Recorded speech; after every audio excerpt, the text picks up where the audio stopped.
Welcome to Psychologist Talks. On today's short, I just want to talk quickly about what influences your influencer. And if you're picking up kind of a thing from the past, it's kind of a riff on who watches the Watchmen. Well, why is this important? Well, we're in a world of influencers that just anybody can be an expert on anything. Back in the day, there were much fewer experts. And while I can tell you there were still kind of unsavory things of why and how people got to the positions they were in, never mind the accessibility to all to get into a position to have a voice, there was at least some vetting and there was some kind of narrowing of like, look, you only have so many people that are talking to the masses, and there's a potential benefit to that. Never mind you, society seemed to, not always, but there was a little bit more of an orientation towards truth. And now I'm not saying that there's always a singular truth, but this idea that we're always looking for a communal common truth. Whereas in today's day and age, anybody can be an expert, everybody has a potential platform. And number two, society is struggling with this idea of common truths. Everything is extremely relative, and so people can fall into whatever camp they want. And that's kind of a dangerous combination. I enjoy the fact that people have more access to platforms, but when it's juxtaposed by a dissolution of truth or an indifference to truth, this is where bad actors and or unsavory motivators can come into play. So let me talk about the two things that I think are kind of protective factors and the two things that are kind of risky, and you're going to hear some interrelation. One is reputation on the protective side, and number two is kind of morals, ethics, and values. Think of reputation as, the easy one is to think of me. I don't consider myself to be an influencer, but, I have a reputation at stake. I have to present myself in a way that does not betray the idea of what a psychologist is supposed to be. Because otherwise, my business, my livelihood is going to be influenced by that. Never mind, there's a little bit of pride in who I am and in the path I chose. Now, if you don't have a degree and you're an influencer, then the question is like, well, what exactly is motivating them? What is this sort of reputation?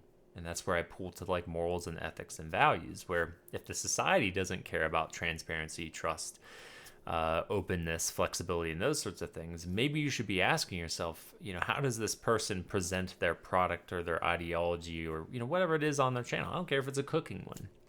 Are they willing to say, hey, I got this recipe from somebody else and I tweaked it? Are they willing to say like, hey, there's lots of different ways? Are they humble? Are they curious? Are they open?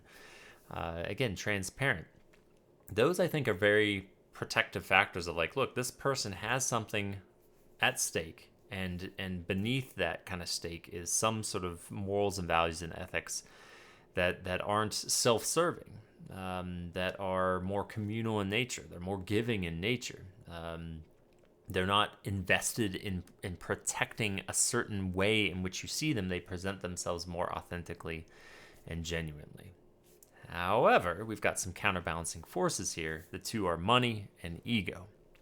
Money should be obvious enough. Money is a powerful motivator, but it's also a powerful corrupter. I don't make any money off of this, but you better darn well believe if I did, you should be asking yourself, is this guy presenting things based on what he cares about and what he thinks is important, and he will speak his mind independent of its impact on the bottom line? Now, nothing is ever fully independent when money is involved, but if my livelihood is at stake, I should still stand on those morals and values independent of the money. That if somebody gets dislikes because of this, or the money tends to be flowing about one particular topic, it doesn't mean I'm going to relegate myself and just abandon ship on something else if it's important enough to me, or I'm dedicated and it's incumbent upon me to be honest about X, Y, or Z. And so you have to be really careful. When money comes in, people will follow the money, very sensibly so. Whatever gets them the most likes equals money in the influencing world. And how does somebody navigate that ethical dilemma, that moral dilemma that presents itself?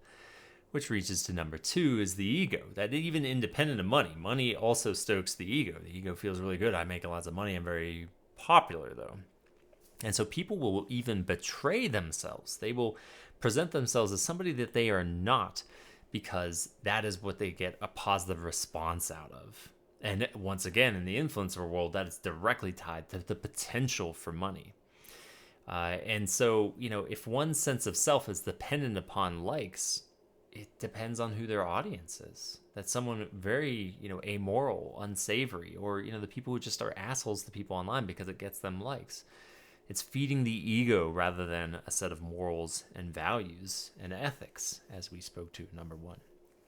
And so, whoever it is that you follow, I understand that some people follow like less savory individuals because they get a kick out of it and they're like, God, that person's horrible. But, it's kind of like trash TV sort of stuff. I get that. But truly, if you're listening and your sense of self and your view on the world is based on somebody that you're an influencer of any kind, you should be asking yourself these questions, in my opinion. Like, what influences them? What are they motivated by? And from that, should I really be allowing myself to be influenced? We have to get better at this because we're losing our checks and balances of kind of what helps us create or understand common truths in this society. And there are a lot of bad actors. I know there's lots of wonderful influences out there that really they have principles and they feel responsible for what they do, but there are plenty that are driven by money and by ego, and you need to be careful of those. If you're going to consume them, at least know that they are being heavily motivated by those factors, and thereby don't allow yourself to be so easily and gullibly influenced. Well, I hope this was interesting. If not a little bit, I feel like a curmudgeonly old man, like, oh, these influencers, you can't trust them. Hopefully it kind of came across as like a even Steven sort of, both sides thing, because there's definite benefit to this day and age, but ooh, is it a little bit wild westy. So be discerning, and as always, stay curious.